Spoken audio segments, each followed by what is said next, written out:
Baik, sekarang kita akan bahas mengenai tarif pajak dan penerapannya.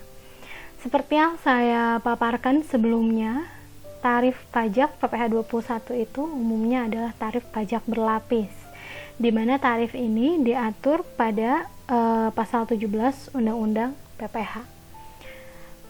Pada praktiknya, pasal 17 Undang-Undang PPh ini tidak hanya mengatur tarif pajak berlapis, tapi ada juga tarif pajak yang khusus hanya 5% dan juga sampai ke tarif pajak yang 0% untuk PPh 21.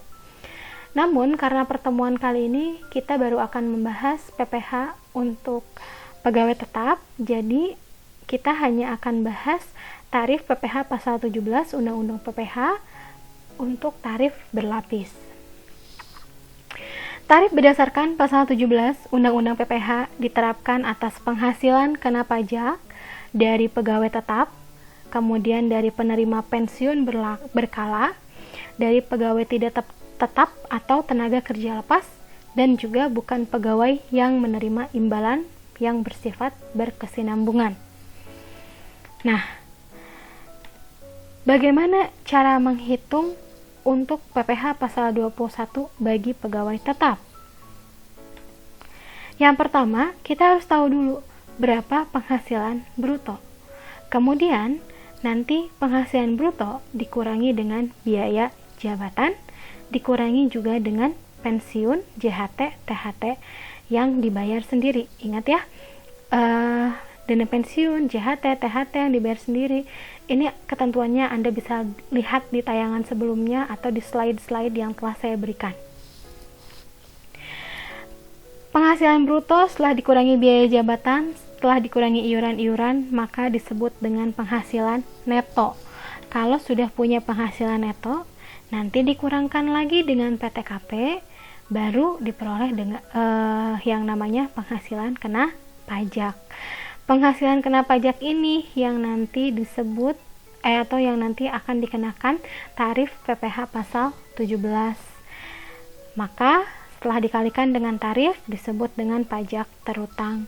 Bisa lebih bayar, nihil, atau kurang bayar. Penghasilan pegawai tetap itu sumbernya dari mana saja?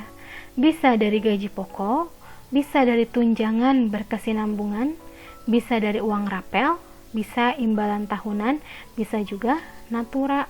Kalau gaji pokok mah jelas ya, ini gaji yang kita terima setiap bulan. Kalau tunjangan berkesinambungan, misalnya ada uang makan, transportasi, kemudian apalagi tunjangan kesehatan, kemudian tunjangan keluarga. Itu contohnya ya. Kalau uang rapel adalah uang yang dibayarkan secara gabungan. Kalau imbalan tahunan bisa bonus, THR, dan lain-lain.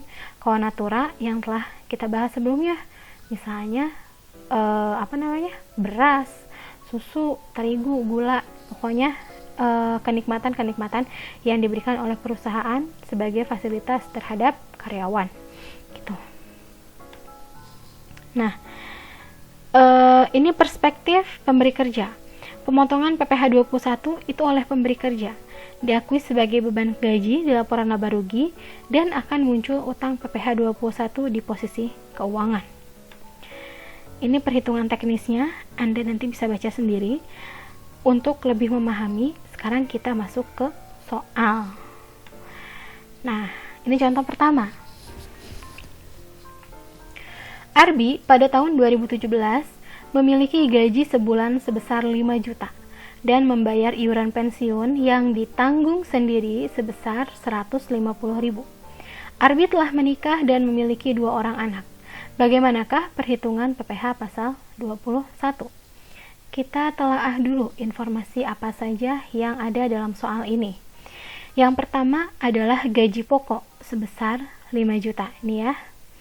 Arbi juga membayar iuran pensiun ditanggung sendiri 150.000. Berarti ini boleh menjadi pengurang. Status Arbi adalah menikah memiliki 2 orang anak, berarti statusnya K2, kawin 2 anak gitu ya kalau kode perpajakan. Perhitungannya, gaji pokok adalah 5 juta Berarti ini kan nggak ada lagi ya tunjangan, tidak ada bonus, maka disebut dengan penghasilan bruto per bulan 5 juta. Sekarang hitung pengurangnya. Yang pertama adalah biaya jabatan. Let's see. Di soal itu tidak ada yang menjelaskan berapa biaya jabatan, betul? Maka biaya jabatan itu sifatnya otomatis harus kita hitung. Even di soal tidak tertulis, kita tetap harus menghitung biaya jabatan. Karena ketika seseorang memiliki pekerjaan, melakukan pekerjaan bebas atau menyelenggarakan kegiatan, maka dia sangat berhak untuk memperoleh fasilitas biaya jabatan.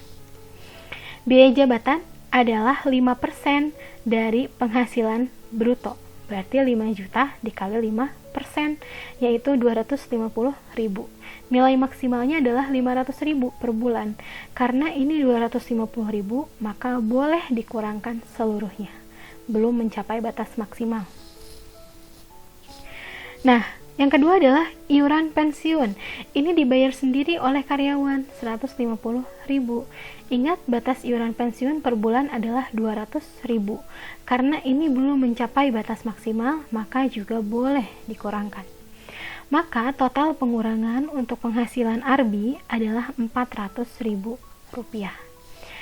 Penghasilan bruto dikurangi total pengurangan disebut dengan penghasilan neto per bulan, yaitu 4.600.000. Nah, dalam perpajakan, penghasilan ini harus disetahunkan, maka dikali 12, penghasilan neto setahun Rp55.200.000. Ketika kita sudah menemukan penghasilan neto setahun, baru dikurangi PTKP.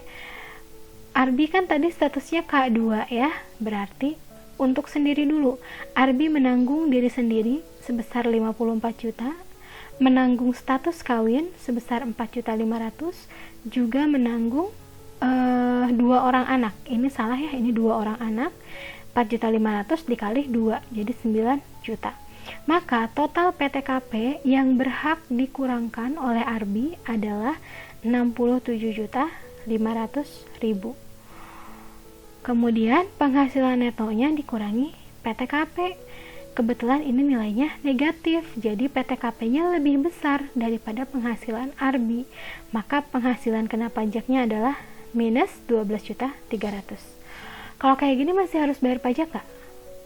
Enggak ya, karena ketika penghasilan tidak mencapai PTKP, maka tidak diwajibkan membayar pajak. Ini disebut dengan pajak nihil. Jadi kewajiban membayar pajaknya gugur, kewajiban melaporkan pajaknya juga gugur.